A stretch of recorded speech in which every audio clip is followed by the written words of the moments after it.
I should have known better than to agree to this blind date. It had all started with a few casual texts on a dating app, the usual small talk and flirtation.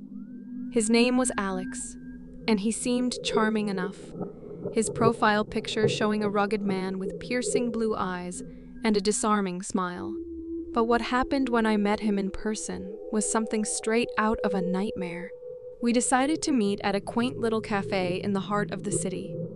It was a chilly, misty evening, the kind that sends a shiver down your spine, even before anything unsettling happens. I arrived early and took a seat by the window, gazing out at the eerie fog that seemed to swallow the world outside.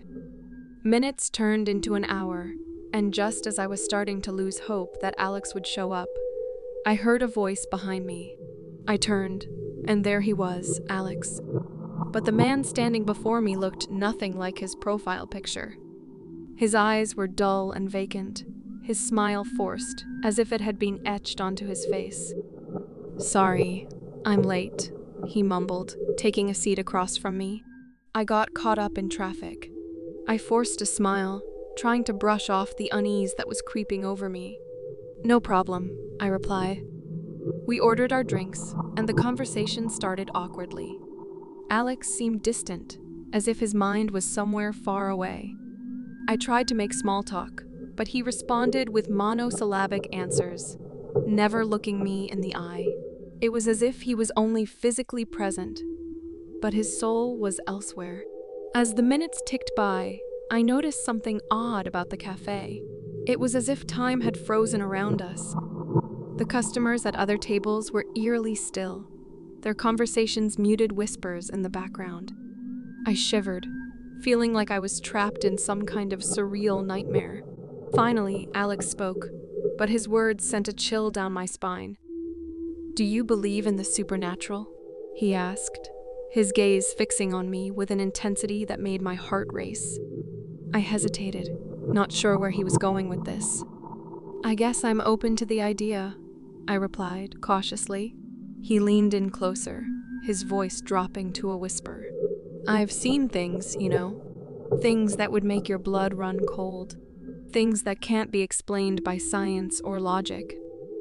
I felt a bead of sweat form on my forehead as I listened to his unsettling words. This was not the kind of conversation I had expected on a first date. I tried to change the subject, but he continued to talk about his encounters with the supernatural, his eyes never leaving mine. As he spoke, I noticed that the mist outside the cafe had grown thicker, almost suffocating. It pressed against the windows as if trying to get in. I couldn't shake the feeling that something was very wrong, that I was caught in the midst of a waking nightmare. Desperate to escape, I feigned a sudden headache and asked to leave. Alex agreed, and we made our way to the exit. But as we stepped outside, I realized with horror that we were no longer in the city I knew. The familiar streets had transformed into a dark, twisted maze of narrow alleys and decrepit buildings. Panic welled up inside me, and I turned to confront Alex, but he was gone.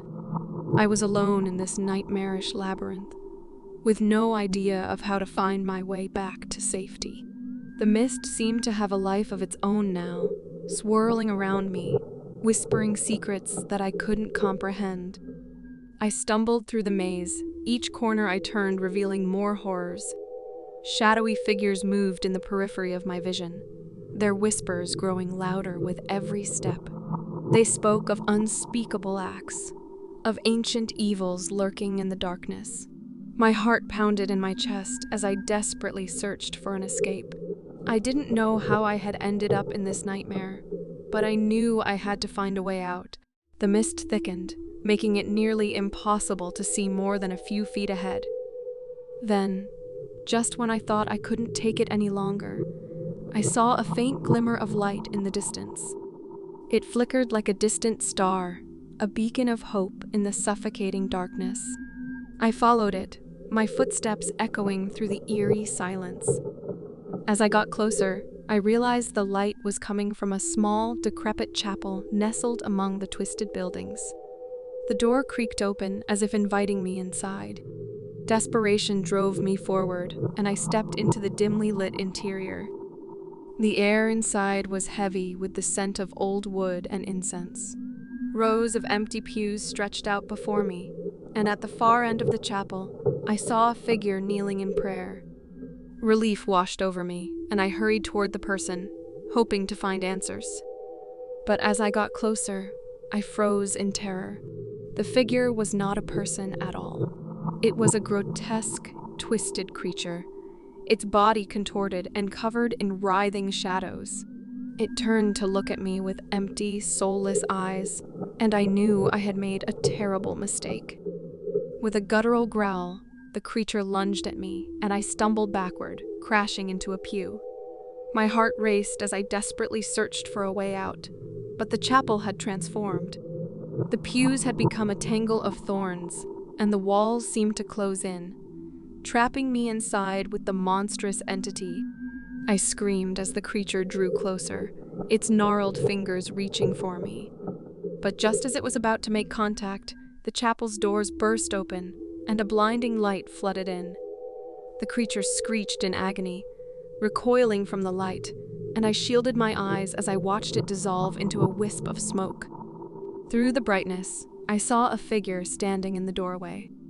It was Alex, but he was no longer the vacant, unsettling man I had met at the cafe. His eyes burned with determination, and he held out his hand to me. "Come with me if you want to live," he said, his voice filled with urgency.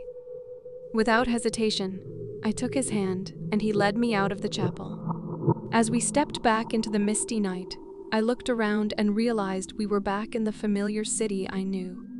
The maze of alleys and decrepit buildings had vanished, replaced by the comforting glow of streetlights.